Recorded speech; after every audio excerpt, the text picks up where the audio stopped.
السلام علیکم ورحمۃ اللہ وبرکاتہ۔ ہماری حدیث سیریز جاری ہے اور آج آپ حدیث نمبر 9 سماعت فرمائیں۔ اس حدیث پاک کے راوی حضرت ابو ہریرہ رضی اللہ تعالی عنہ ہیں۔ آپ کہتے ہیں کہ میں نے اللہ کے رسول صلی اللہ تعالی علیہ وسلم کو یہ فرماتے ہوئے سنا۔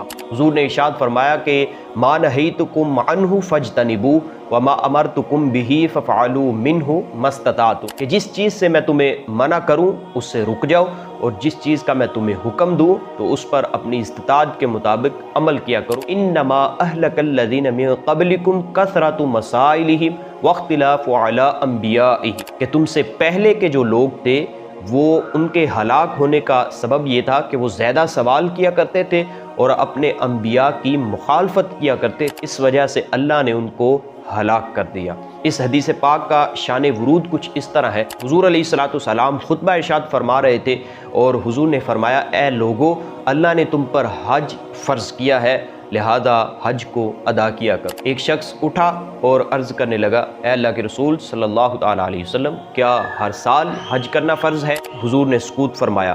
پھر اس نے پوچھا، اے اللہ کے رسول، کیا حج کرنا ہر سال فرض ہے؟ حضور نے سکوت فرمایا۔ وہ 3 دفعہ اس نے یہی پوچھا۔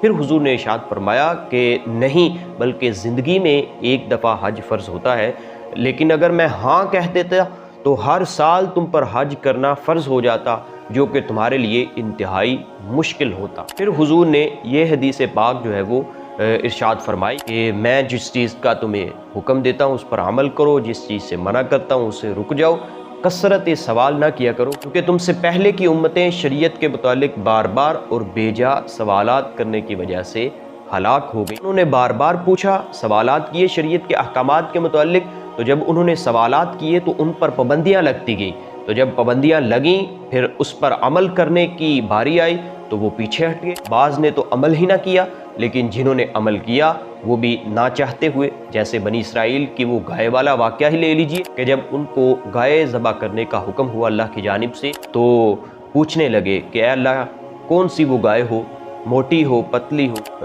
کیا کھاتی ہو، کیا پیتی ہو، اس کا رنگ کیا ہو؟ تو اس طرح کے سوالات وہ کرنا شروع ہو گئے۔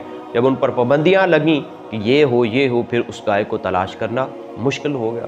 تو زیادہ سوال اور بے جا سوالات کرنے سے ہماری شریعت نے ہمیں منع فرمایا۔ سوالات کیے جائے لیکن وہ کہ جن کا کوئی ریزن ہو، جن سے اپنی ذات کو اور دوسروں کو بھی فائدہ ہو۔ وہ سوالات کہ جو لغو قسم کے سوالات ہو، اس قسم کے سوالات کو شریعت نے ناپسندیدہ کیا۔ علامہ عبدالرؤف مناوی رحمۃ اللہ تعالی علیہ کہتے ہیں، لوگوں کے احوال کے متعلق سوالات کرنا، علمی رعب و دبدبہ قائم کرنے کے لیے ایسے ہی کسی سے سوالات کرتے رہنا، تو یہ چیزیں جو ہے وہ شریعت نے ناپسندیدہ کی ہیں۔ اس سے بچنے کا ہمیں حکم ہے۔ اللہ پاک ہمیں عمل کی توفیق عطا فرمائے۔